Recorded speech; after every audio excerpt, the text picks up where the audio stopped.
Assalamualaikum warahmatullahi wabarakatuh. Perkenalkan, nama saya Adia Rahma Agusti dengan NIM 2019 0208 Prodi Manajemen Universitas Nahdlatul Ulama Purwokerto. Di sini saya akan mempresentasikan mata kuliah pemasaran internasional dengan pokok bahasan pemasaran global dan internet yang diampu oleh dosen Ibu Titi Haryanti SEMSI dalam rangka ujian tengah semester by online. Langsung saja, yaitu pokok bahasannya. Yang pertama ada perencanaan strategi pemasaran global, yang kedua ada desain organisasi global, yang ketiga ada pengelolaan manajemen merek global, dan yang terakhir ada pengawasan pemasaran global. Selanjutnya, yang pertama ada pemasaran global. Pengertian pemasaran global. Pemasaran global adalah suatu strategi pemasaran yang dilakukan dan diikuti oleh banyak negara di dunia. Jadi, pemasaran global merupakan kegiatan ekonomi, yaitu jual beli produk dalam global market yang dilakukan oleh masyarakat dunia. Di sini ada manfaat pemasaran global. Yang pertama ada pertumbuhan ekonomi, yang kedua dapat meningkatkan kompetensi pelaku usaha, yang ketiga dapat menghasilkan produk yang lebih berkualitas, yang keempat dapat bertahan hidup dan kesempatan kerja, dan yang terakhir meningkatkan selera masyarakat. Yang selanjutnya yaitu ada internet. Internet adalah suatu jaringan komunikasi yang memiliki fungsi untuk menghubungkan antara satu media elektronik dengan media elektronik yang lain dengan cepat dan tepat. Jaringan komunikasi tersebut akan menyampaikan beberapa informasi yang dikirim melalui transmisi sinyal dengan frekuensi yang telah disesuaikan. Selanjutnya yaitu manfaat internet. Manfaat internet itu ada beberapa. Yang pertama, sumber beragam wawasan ilmu dan pengetahuan untuk mencari informasi di Google. Yang kedua, mempermudah proses pelaksanaan sistem akademik. Yang ketiga, ada menghemat biaya dan waktu. Yang keempat, menjaga keamanan warga negara. Yang kelima, sangat efektif mensukseskan bisnis atau usaha. Yang keenam, memperluas ruang pertemanan. Dan yang terakhir, media hiburan semua kalangan. Selanjutnya yaitu perencanaan strategi pemasaran global. Pemasaran global adalah proses memfokuskan sumber daya yang berupa manusia, uang, atau aset fisik, dan tujuan-tujuan dari suatu organisasi untuk memperoleh kesempatan dan menanggapi ancaman pasar global.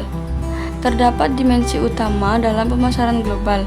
Yang pertama ada lingkungan pemasaran global. Yang kedua ada segmentasi pasar global. Yang ketiga pemasaran dengan sasaran global. Yang keempat merumuskan strategi dan rencana pemasaran global. Yang kelima bauran pemasaran global.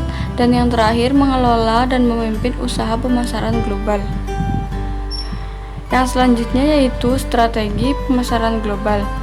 Strategi pemasaran global yang pertama ada melakukan ekspor. Yang kedua menegosiasikan kesepakatan waralaba atau franchise atau lisensi. Yang ketiga membentuk usaha patungan, atau yang terakhir melakukan investasi langsung di negara lain. Yang selanjutnya yaitu ada desain organisasi global. Desain organisasi adalah pola keseluruhan komponen struktural dan konfigurasi yang digunakan untuk mengelola seluruh organisasi. Upaya awal untuk mengidentifikasi satu organisasi, desain cara terbaik termasuk desain birokrasi. Namun, manajer sekarang menyadari bahwa desain yang paling tepat dari sebuah organisasi tergantung pada situasi tersebut. Manajer sekarang juga menyadari bahwa desain organisasi merupakan proses evolusi.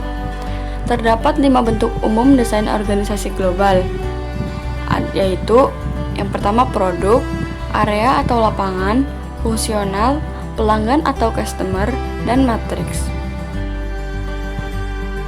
Selanjutnya yaitu pengelolaan manajemen merek global.